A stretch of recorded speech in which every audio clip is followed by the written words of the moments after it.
തൃശൂർ വാഴച്ചാലിൽ കാട്ടാന ചാലക്കുടി പുഴയിൽ ഒഴുക്കിൽപ്പെട്ടു. ആന പുഴ കടന്നത് 3 മണിക്കൂർ സമയമെടുത്തു. പെരിങ്ങൽകുത്ത് ഡാമിന്റെ ഷട്ടറുകൾ അടച്ച് ആനയെ വനംവകുപ്പ് ഉദ്യോഗസ്ഥർ രക്ഷപ്പെടുത്തി. വിവരങ്ങളുമായി ശരത്ത് വെങ്ങല്ലൂർ ചേരുകയാണ്. ശരത്ത്, കഴിഞ്ഞ മഴക്കാലത്തും സമാനമായ ദൃശ്യങ്ങൾ നമ്മൾ കണ്ടതാണ്. ഈ പുഴ മുറിച്ച് കിടക്കുന്ന ആന, ഇത് 3 മണിക്കൂറോളം എടുത്താണ് ആനയെ പുഴ കടത്താൻ കഴിഞ്ഞതെന്നാണ് മനസ്സിലാക്കാൻ കഴിയുന്നത്. വനംവകുപ്പിന് വലിയ ശ്രമകരമായൊരു ജോലിയായിരുന്നു എന്ന് മനസ്സിലാക്കാൻ കഴിയുന്നത്. എന്താണ് വിവരങ്ങൾ നൽകാൻ കഴിയുന്നത്?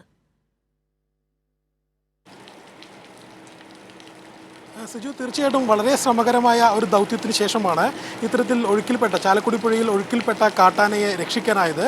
രാവിലെ 11 മണിയോട് കൂടിയിട്ടാണ് വാഴച്ചാല് പാലത്തിന് സമീപത്ത് വെച്ചിട്ട് ഇത്തരത്തിലൊരു കാട്ടാന ഒഴുക്കിൽപ്പെടുന്നത് ശ്രദ്ധയിൽപ്പെട്ട ഉടനെ തന്നെ ഫോറസ്റ്റ് ഉദ്യോഗസ്ഥരുടെ ഭാഗത്തു നിന്നും പെരിങ്ങൽകുത്ത് ഡാമിൻ്റെ ഷട്ടറുകൾ അടച്ച് പുഴയിലെ ഒഴുക്ക് നിയന്ത്രിച്ചതിന് ശേഷം ആനയെ കരകയറ്റാൻ ശ്രമിക്കുകയായിരുന്നു. ഏതാണ്ട് 3 മണിക്കൂറിലേറെ നേരം ശ്രമിച്ചതിന് ശേഷമാണ് ഇത്തരത്തിൽ ആനയെ കയറ്റാൻ സാധിച്ചത്. വലിയ രീതിയിൽ ഒഴുക്കുള്ള ഒരു സമയമാണ് ഇപ്പോൾ.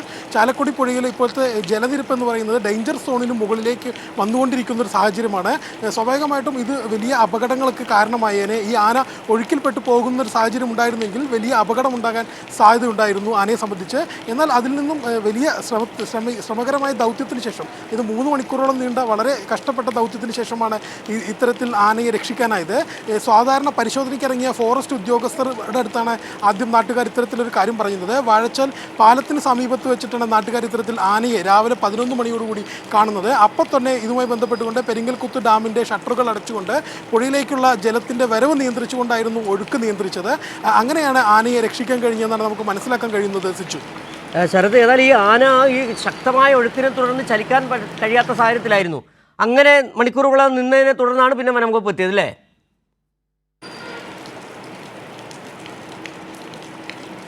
തീർച്ചയായിട്ടും ഇതിനകത്ത് ആന എപ്പോഴാണ് ഒഴുക്കിൽപ്പെട്ടത് എന്ന് സംബന്ധിച്ച് സമയത്തിനകത്തൊരു വ്യക്തത കുറവുണ്ട്. ഇനി എത്ര നേരം ആനയ്ക്ക് അങ്ങനെ ഈ ഒഴുക്കിനെ അതിജീവിച്ച് നിൽക്കേണ്ടി വന്നു എന്ന കാര്യത്തിനകത്ത് ഒരു വ്യക്തത കുറവുണ്ട്. 11 മണിയോട് കൂടിയിട്ടാണ് ആളുകൾ ഇത്തരത്തിൽ ആന ഒഴുക്കിൽപ്പെട്ടതായി കാണുന്നതും അത് ഫോറസ്റ്റ് ഉദ്യോഗസ്ഥരെ അറിയിക്കുകയും ചെയ്യുന്നത്.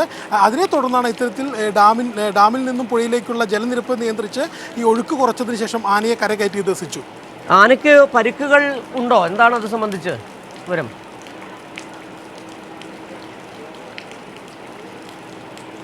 സിജു, ആനയ്ക്ക് പ്രത്യക്ഷത്തിൽ പ്രശ്നമൊന്നുമില്ല. ഇത്തരത്തിൽ ഒഴുക്ക് നിയന്ത്രിച്ചതിനെ തുടർന്ന് ആന തന്നെ കാട്ടിലേക്ക് കയറിപ്പോകുന്ന ഒരു സാഹചര്യമാണ് ഉണ്ടായത്.